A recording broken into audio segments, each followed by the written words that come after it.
Video प्राय आप देखते होंगे, प्रसंगों के साथ होता है और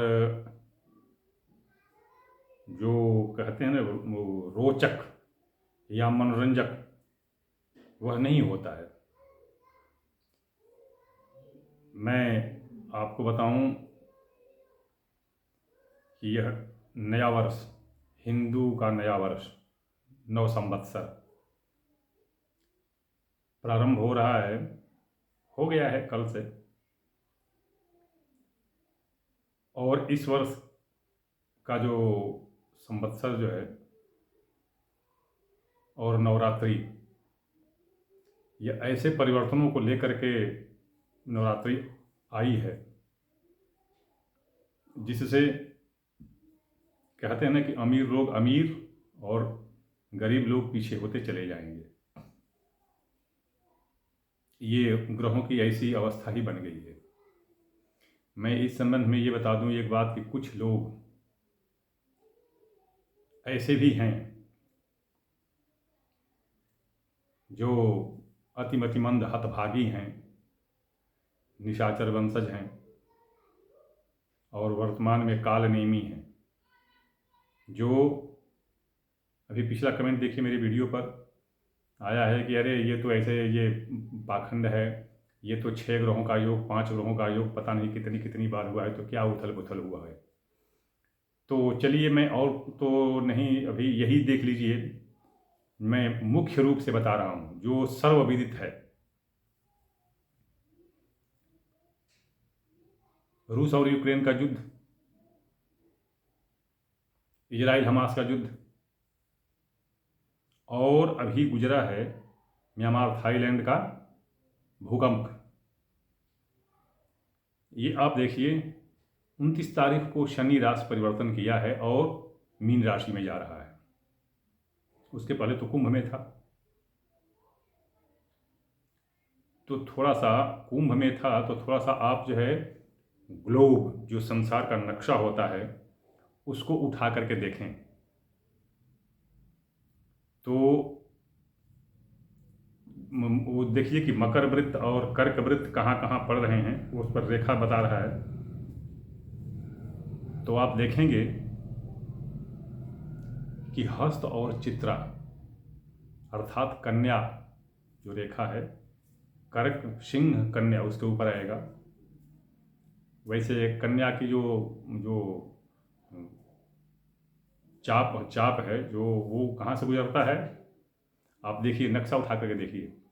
वो चाप जो है गुजरता है रूस के दक्षिण पश्चिमी भाग से और यूक्रेन से और इजराइल से होकर के गुजरता है। आप देख लीजिए नक्शा पर, ये कोई ऐसे नहीं, आप नक्शा देखिए खोल के गुजरता है। और अभी जो शतभिखा धनिष्ठा नक्षत्र हैं अर्थात कुंभ राशि, तो उसको देखिए कि वो कहाँ से गुजर रहा है। तो मकर वृत्त दिखाएगा, हर वृत्त नहीं जाएगा, तो मकर से 17 देशांतर आगे जाइए तो आपको दिखाई देगा कि वह म्यांमार थाईलैंड होकर के गुजरता है वह रेखा।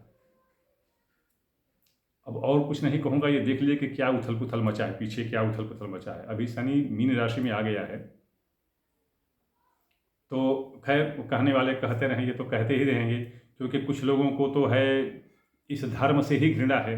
ज्योतिष को पाखंड बताने वाले और सब क्या क्या करने वाले तो करें। अब मतलब पश्चाताप कब होता है, जब यह पीड़ा से पीड़ित होकर के और मारे हुए जब ये आते हैं। बहुत लोग आए हैं मेरे पास, मैं सबका बयान इस वीडियो में नहीं करना चाहता। बहुत लोग आए हैं लेकिन पीड़ित होने के बाद खूब अपना ये धर्म ऐसा है, ये पाखंडी हैं, तो ये हैं वो हैं, इनका ये उल्टा सीधा कहते हुए, लेकिन फिर अंत में रोते हुए आए हैं। तो रोते हुए, जिसमें ज़्यादातर बौद्ध अनुयायी रहे हैं महाराष्ट्र के, औरंगाबाद क्षेत्र के। तो खैर चलिए उसको उसकी बात छोड़े। तो कुछ लोग ये कहते हैं कि इससे क्या होता है। अभी मैं बताऊं आपको कि मीन राशि में शनि प्रवेश कर रहा है। तो शास्त्रों के अनुसार कहा जाता है कि शनि और राहु का संयोग जो होता है वह पिशाच योग और भी दुर्योग नाम रखते हैं लोग, इसका होता है। मैं पिछले वीडियो में ये भी बता चुका हूँ कि सूर्य में ये सब के सब अस्त हैं। तो एक बात जान लीजिए, अस्त हैं ये और प्रपीड़ित हो गए, लेकिन अस्त होने से ये अपना प्रभाव तब तक नहीं दिखाएंगे जब तक सूर्य इनसे अलग नहीं होता है। ये अभी षष्ठी तिथि को 4 तारीख को लगभग ये सूर्य से अलग हो रहे हैं। नक्षत्र परिवर्तन हो रहा है, सूर्य से अलग हो रहे हैं। राशि परिवर्तन नहीं, नक्षत्र परिवर्तन। तो कुछ अंशों के हेर फेर से ही अस्त और उदय होता है। ये मैं बता दूं आपको कि इसीलिए ये षष्ठी तिथि को अर्थात 4 तारीख के आसपास में शनि पूर्व दिशा में उदय हो जा रहा है। और जब शनि पूर्व दिशा में उदय होगा तब से अपना प्रभाव दिखाना शुरू करेगा, यानी नवरात्रि के बाद 8 या 9 तारीख से शनि का प्रकोप या सौभाग्य दोनों शुरू हो जाएगा। अभी ये देख लीजिए, मैं आपको बता दूं कि शनि और राहु जब सूर्य से अलग होंगे तो ये अपना प्रभाव दिखाना शुरू करेंगे। जैसा कि पहले भी बता चुका हूँ कि पहले वीडियो आप देखे होंगे कि कुछ लोग कहते हैं कि अरे वृषभ राशि का तो कुबेर का खजाना मिलने वाला है, ये होने वाला है।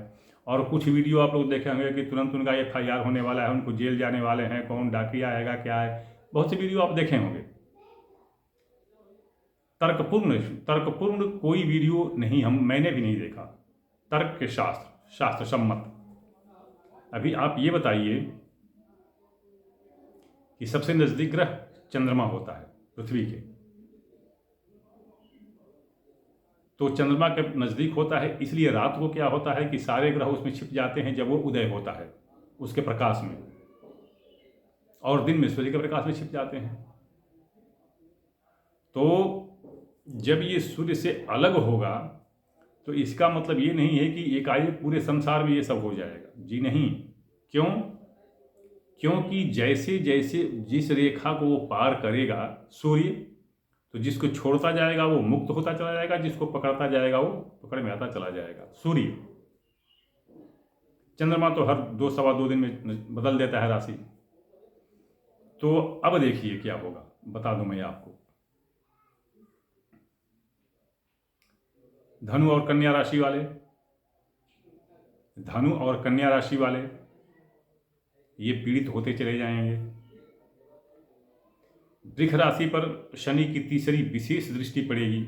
शुक्र इतना ही है कि वृष राशि उसकी मित्र राशि है। वृष राशि उसकी मित्र राशि है क्योंकि उसका स्वामी शुक्र होता है।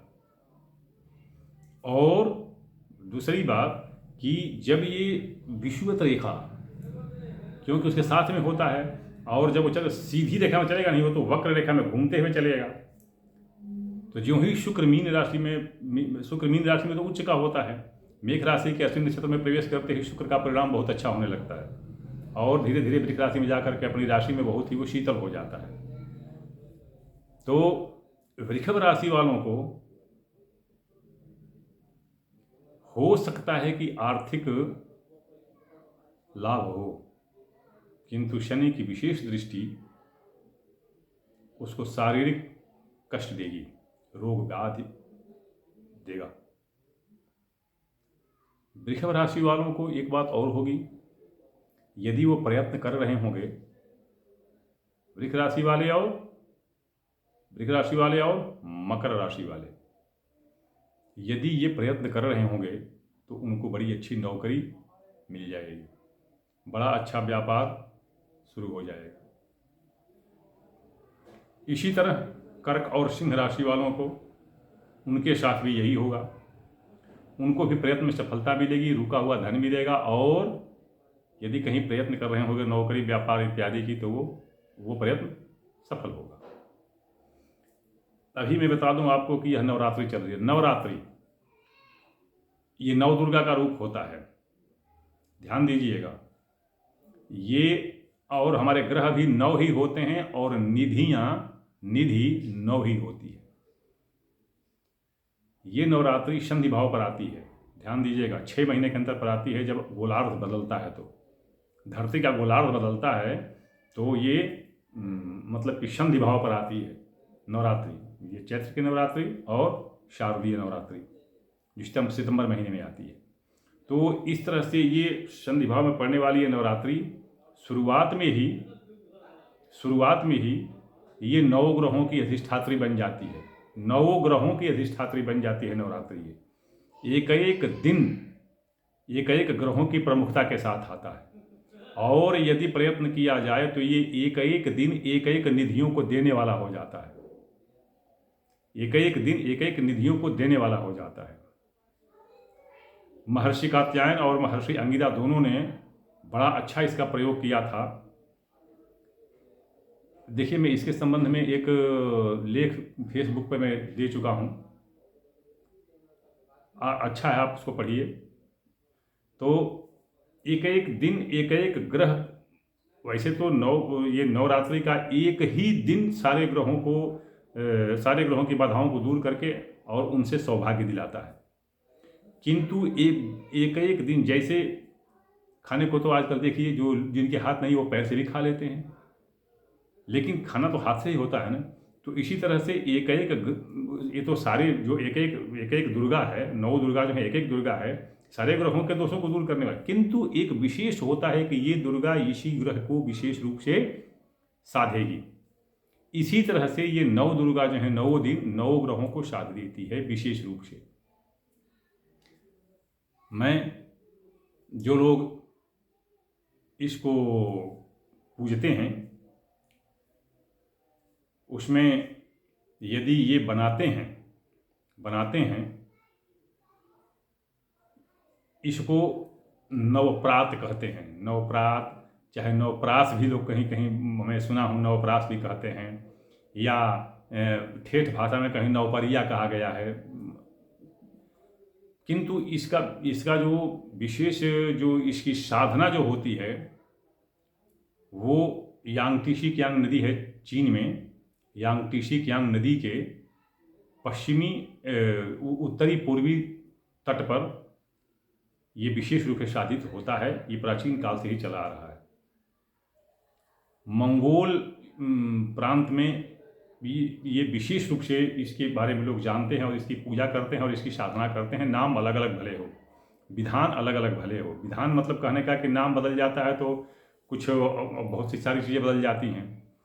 तो इनमें क्या है, ये नवरात्रि में यदि आप थोड़ा प्रयत्न करेंगे तो ग्रह आपका साथ देंगे, क्योंकि 6 ग्रहों का साथ होना यह बहुत कुछ दे जाता है। थोड़ा सा प्रयत्न करें, इच्छा आपकी हो और अगर श्रम करें, प्रयत्न करें तो आपका दुर्भाग्य बिल्कुल ही बदल जाएगा। इसलिए मैं कहा हूं कि धनी धनी होते चले जाएंगे और गरीब गरीब होते चले जाएंगे। थोड़ा सा प्रयत्न करें तो आपका दुर्दिन समाप्त हो जाएगा। इन नवरात्रि में 9 दिन की पूजा में 9 तरह की सिद्धियां सिद्ध होती हैं। उसमें बनाते हैं लोग सिद्ध करके, मुद्रिका बन जाती है। तो मुद्रिका तो खैर बहुत खर्चीली महंगी पड़ जाती है। कड़ा बन जाता है, कड़ा हाथ में बढ़ने वाला कड़ा बन जाता है। कुछ इसमें विशेष पदार्थ मिलाए जाते हैं और मिला करके बनता है। तो मैं बता दूं आपको कि प्रत्येक दिन आप इस कड़ा को और मुद्रिका को इस नवरात्रि में साधें, सिद्ध करें, पूजा करें। ध्यान दीजिएगा, ये 5-5, 6-6 ग्रह जो एकत्र हो रहे हैं, इनका इतना उग्र, तीव्र, प्रबल, सशक्त प्रभाव पड़ेगा कि ये आपके किए गए उपाय कई गुना प्रभावी साबित होंगे। और जो आप रोग से, निर्धनता से, अपमान से, कलंक से, भय से जो चिंतित हैं, जो भुगत रहे हैं, जो आपको मानसिक विकलता हो गई है, वो सारी विकलताएं समाप्त होंगी।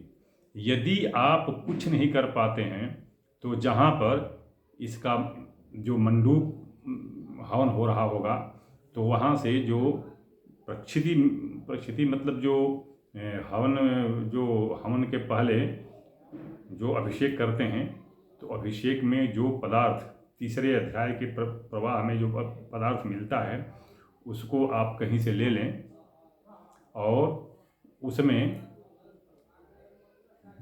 भस्म, चिता की भस्म थोड़ा सा मिलाइए और टीका लगाइए। देखिए फिर आपको क्या परिवर्तन होता है, आप स्वयं आपको महसूस होगा। तो ये जो 5-6 ग्रहों के जो प्रकोप हैं इनसे आप आसानी से बच सकते हैं और आपका दुर्दिन समाप्त हो सकता है, निश्चित रूप से समाप्त होगा, इसमें कोई दो राय नहीं है। क्योंकि ये 5 ग्रहों का प्रभाव जो है बहुत विकराल पड़ रहा है। वैसे तो चंद्रमा बहुत कम समय के लिए आएगा, तुरंत बदल देता है नक्षत्र को, तो उसको लेकर 6 ग्रह हो जाएंगे। किंतु अगर 6 ग्रह में नहीं भी पढ़ पाते हैं तो इन 5 ग्रहों का प्रभाव बहुत तेज पड़ेगा और कोई भी यंत्र आपका सशक्त हो जाएगा। कोई भी यंत्र, कोई भी मुद्रिका, कोई भी भस्म राख जो भी आप जो सिद्ध करते होंगे वह कई गुना सशक्त हो जाएगा और आप कठिन से कठिन कामों को भी कर जाएंगे सफलतापूर्वक। ये कोई पाखंड की चीज़ नहीं, भ्रम की चीज़ नहीं। यदि आप इसको, अब इसमें मैं विज्ञान की व्याख्या तो करूँगा नहीं, किंतु अगर वैज्ञानिक दृष्टि से भी देखें तो चूँकि विज्ञान के पास कहाँ इतनी क्षमता है जो शास्त्रीय तरंगों के साथ दौड़ सके। क्व ज्योतिष प्रभो विषय क्व चाल्प विषयामति तिथिर्दुस्तरम मोहादुटवेनस्मि सागरम। अभी विज्ञान को बहुत कुछ सीखना है, बहुत कुछ जानना है और तब जा करके कहीं हो सकता है शास्त्रों के पीछे पीछे चल पड़े, वरना विज्ञान में भी इतनी उन्नति नहीं हुई है। क्योंकि विज्ञान एकांगी उन्नति है, हमारी शास्त्रीय दृष्टि से नहीं देखता है, वह पाश्चात्य दृष्टि से देखता है। इसीलिए मुझे तो बिल्कुल ही आशा नहीं है कि वह हमारे शास्त्रों के सिद्धांतों को कुछ समझ पाएगा। अरे जो भी हो, मैं ये कहना चाहूँगा कि इस नवरात्रि में, विशेष नवरात्रि में, जब 5-5-6 ग्रहों के साथ माता जी हाथी पर सवार होकर के आ रही हैं तो इसका विशेष लाभ उठाइए।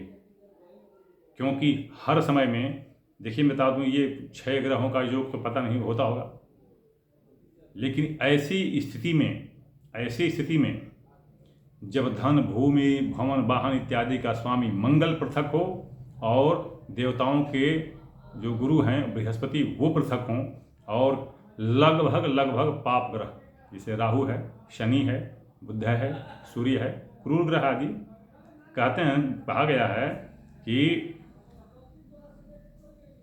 क्षीणश्चंद्रो रविर्भौमो पापो राहु शनिशिखि बुधो पितेर्जुतुम पापम होरारासद मूर्छते। तो बुध भी उनके साथ रखकर के पापी हो जाता है। तो इस तरह से लगभग जो है सारे शुभ ग्रह, देवग्रह, सारे क्या, दोनों ग्रह मंगल और गुरु अलग हैं और शेष पाप ग्रह के साथ हैं। अब ये पाप ग्रह पीड़ित हो रहे हैं सूर्य से, सूर्य उनको सबको दबा करके अस्त कर दे रहा है और इस पीड़ित अवस्था में वो और उग्रतापूर्वक अपने प्रभाव को धरा पर डालेंगे और इस प्रभाव में जो भी आप यंत्र, उपाय, मंत्र, पूजा जो भी आप करेंगे वह पता नहीं कितने गुना फलदायी होगी और प्रबल होगी, इसकी कल्पना नहीं की जा सकती है। तो आप विधानपूर्वक इस नवरात्रि में इन उपायों को कीजिए और मैं विश्वास के साथ कह रहा हूँ कि आप इनसे मुक्ति पाएंगे और आपके सारे काम सफल होंगे और आपकी पीड़ा समाप्त होगी। भ्रम में न पड़े, ये भ्रम और जो है उसमें पढ़ करके आप अपना दिमाग मत खपाइए और धन मत खर्च कीजिए।